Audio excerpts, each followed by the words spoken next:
Merci. Monsieur le ministre des Affaires étrangères de la Fédération de Russie, Monsieur le ministre des Affaires étrangères de la République islamique de Mauritanie, Mesdames et Messieurs les ministres distingués invités. Je voudrais tout d'abord réitérer les félicitations de la délégation du Mali à la Fédération de Russie, pour la tenue de la présente conférence ministérielle et son organisation réussie.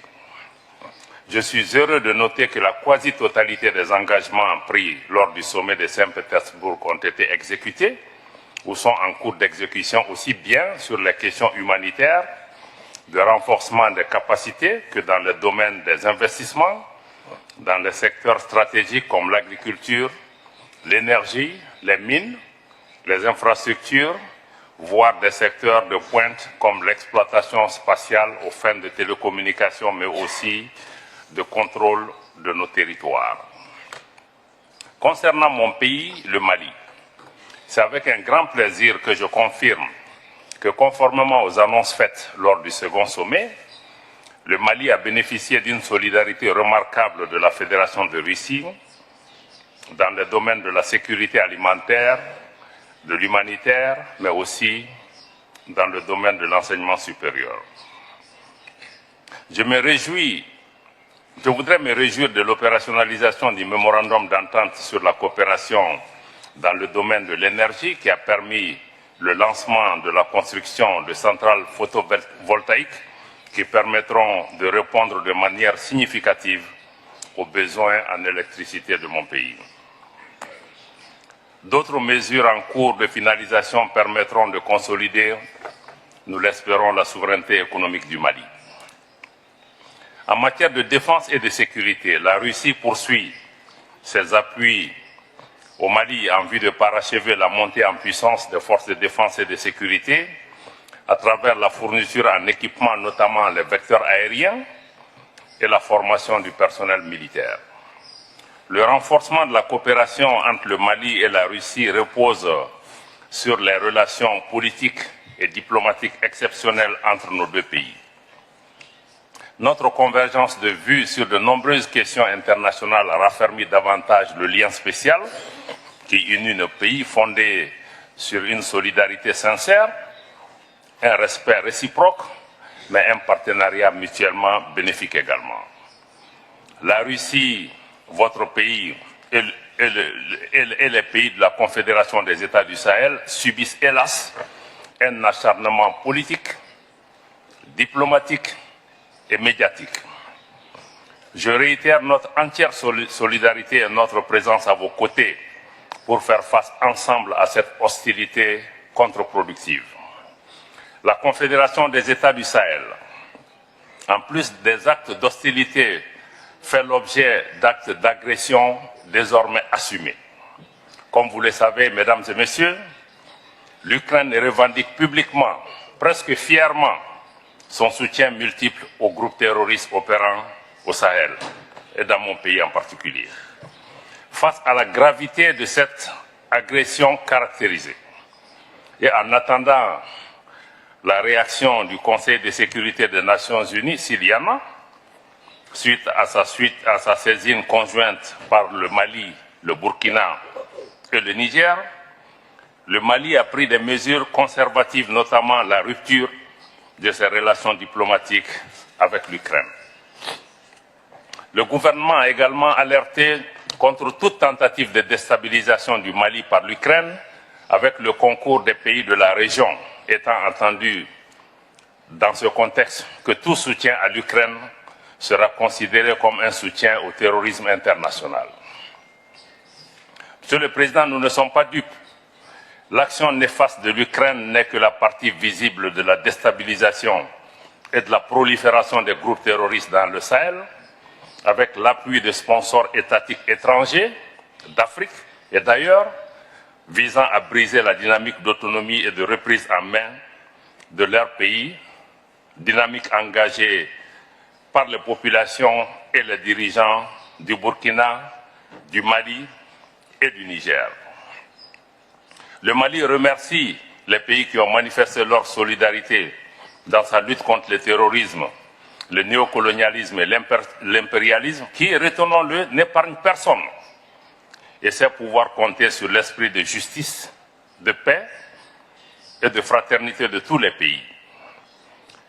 Parlant de la région du Sahel, je tiens à souligner que la Confédération des États du Sahel, outre sa vocation d'intégration renforcée, constitue une réaction et une réponse adaptée aux défis sécuritaires qui a été imposé à nos pays.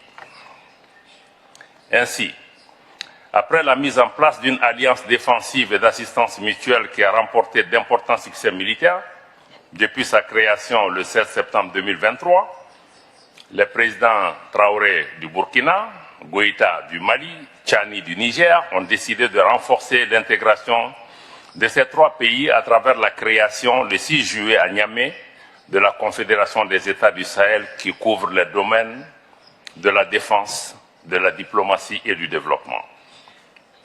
La Confédération AES, que son Excellence le général d'armée Assimi Goïta, président de la transition et chef de l'État du Mali, préside pour le mandat inaugural, aspire à élever le cadre des relations institutionnelles entre les trois pays afin de refléter les liens spéciaux de fraternité, de solidarité, de complémentarité et d'amitié qui unissent déjà leur peuple pour, à terme, parvenir à une fédération des trois pays. Aujourd'hui, la Confédération AES est incontestablement un nouvel acteur géopolitique majeur, cohérent, solide et dynamique, confédération bâtie sur une vision de refondation de l'intégration africaine et d'autonomie. Au plan national, le Mali a réalisé des avancées notables grâce à l'instauration de mesures visant une gestion efficace des ressources publiques et l'accélération des nouveaux leviers destinés à renforcer la souveraineté sur les ressources naturelles tout en améliorant les conditions de vie de nos citoyens. Ces mesures de gouvernance intègrent également une dimension politique et sécuritaire. Cela inclut les progrès réalisés dans le domaine de la sécurité spécifiquement depuis le retrait des forces étrangères. Il convient également de mentionner les réformes politiques et institutionnelles et l'appropriation nationale du processus de paix. L'ordre international fondé sur des valeurs essentielles telles que la liberté et le respect du droit international, l'égalité souveraine des États et la non-ingérence dans les affaires intérieures des pays, et garant de la stabilité et de la prospérité du monde, cet ordre international est aujourd'hui menacé par l'unilatéralisme de certains pays.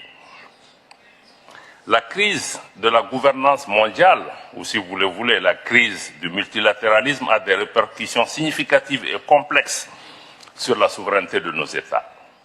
La configuration internationale actuelle, caractérisée par une montée en puissance de pays émergents, appelle à une refonte profonde des mécanismes de la gouvernance mondiale. Les contours de l'ordre multipolaire doivent intégrer cette nouvelle dynamique politique et économique. L'émergence d'un monde multipolaire est en cours. Ce processus nous semble irréversible et favorisera l'émergence de nouvelles forces économiques. Je saisis cette occasion pour saluer la Fédération de Russie et les autres pays du BRICS pour les conclusions pertinentes du sommet de Kazan tenu le mois dernier. L'alternative crédible offerte par les BRICS permet de pallier les mesures coercitives et illégitimes imposées à des États souverains.